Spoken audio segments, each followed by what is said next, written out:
Hello my sweet friends, সবাই কেমন আছো? আশা করছি সকলেই ভালো আছো।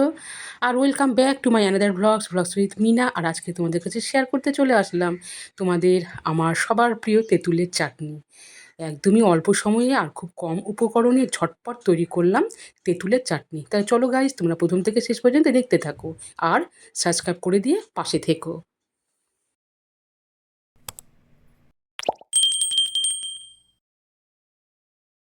তেঁতুলের চাটনি এই রেসিপিটা বানানোর জন্য আমি এখানে একটা মশলার গুঁড়ো তৈরি করে নিব। তো তার জন্য ওভেনে কড়াই বসিয়ে দিয়েছি। কড়া গরম হয়ে গেলে দিয়ে দিলাম কয়েকটা শুকনো লঙ্কা আর দিয়ে দিলাম কয়েকটা তেজপাতা। তো সবার আগে আমি এখানে শুকনো লঙ্কা আর তেজপাতা ফ্রাই করে নিচ্ছি। এইভাবে কিছুক্ষণ নাড়াচাড়া করার পর দেখো বন্ধুরা, শুকনো লঙ্কা আর তেজপাতা অনেকটাই কিন্তু ফ্রাই হয়ে গেছে। এরপরে এখন আমি এতে দিয়ে দিচ্ছি গোটা ধনিয়া, মৌরি, আর আছে এখানে জিরা, দিয়ে দিচ্ছি পাঁচফোড়ন।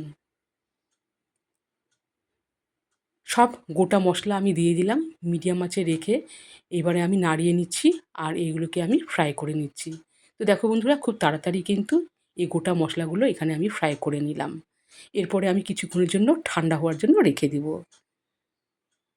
সো ফ্রেন্ডস দেখো, গোটা মশলা কিছুক্ষণ ঠান্ডা করার পর আমি এখানে মিক্সচার মেশিনে গ্রাইন্ড করে নিলাম। আর এরপরে মাস্ট তেঁতুল। এখানে আমি গোটা কয়েকটা তেঁতুল নিয়েছি আর এখানে তেঁতুলের পরিমাণটা আছে 200 গ্রাম। আর এই তেঁতুল আমি দেখো বন্ধুরা, একটা সুতোর মতো অংশ আমি এখানে ছাড়িয়ে নিই। তোমরা চাইলে এখানে ছাড়তে পারো। আর তেঁতুলের মধ্যে থাকা উপরের এই ধরনের খোসাগুলোকে আমি আগে থেকে ছাড়িয়ে নিয়েছি। আর এই তেঁতুলগুলোকে আমি একবার জলে ভালো করে ধুয়ে নিয়েছি। এরপরে ওভেনে আমি আবারও কড়াই বসিয়ে দিলাম। কড়াইয়ে দেখো বন্ধুরা, এই 1 কাপের থেকে একটু কম আমি জল দিয়ে দিব।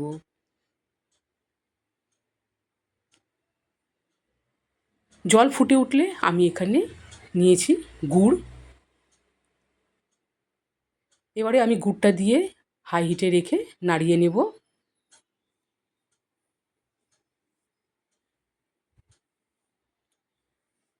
তো দেখো বন্ধুরা, আমি এখানে এরকম গোটা করেই গুড় দিলাম। তোমরা চাইলে গুড়গুলোকে গুঁড়ো করেও দিতে পারো। তো দেখো বন্ধুরা, আস্তে আস্তে করে কিন্তু এই গুড়গুলো গলে যাচ্ছে।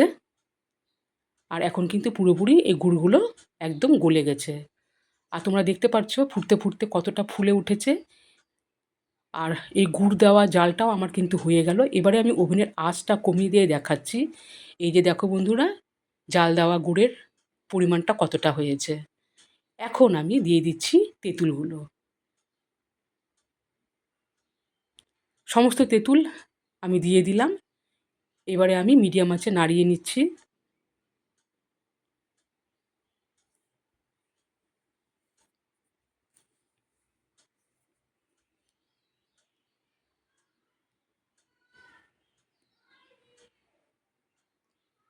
তো দেখো বন্ধুরা, এইভাবে আমি কিছুক্ষণের জন্য গুঁড়ো জলে ফুটিয়ে নিয়েছি।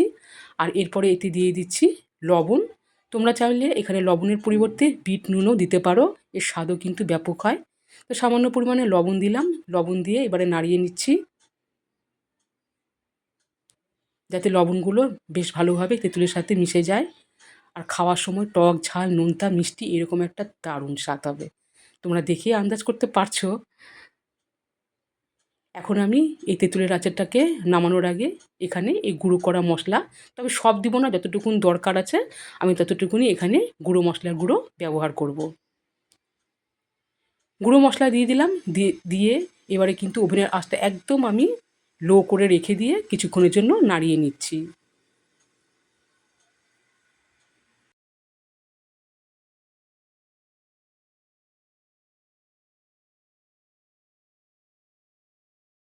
এবারে আমি ওভেনের আঁচটাকে নিভিয়ে দিলাম। আর দেখো এটা কত ঘন হয়েছে।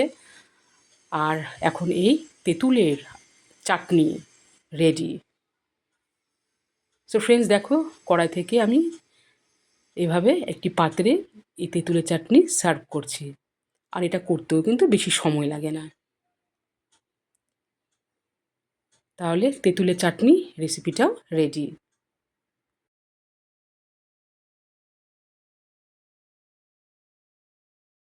আর কি বলবো, প্রতিদিন তেঁতুলের চাটনি এই রেসিপিটা কেমন হয়েছে কমেন্ট করে জানাবে। আর তোমরা যারা যেখান থেকে দেখছো এখনও আমার চ্যানেলটিকে সাবস্ক্রাইব করছো না, তো প্লিজ বন্ধুরা একটাই রিকোয়েস্ট, আমার এই চ্যানেলের সাবস্ক্রাইবটা বাড়িয়ে দাও, শুধু তোমরাই পারো। তো রিকোয়েস্ট করছি। তাহলে বন্ধুরা আজকের মতো এই পর্যন্তই। সবাই ভালো থেকো, সুস্থ থেকো, টাটা।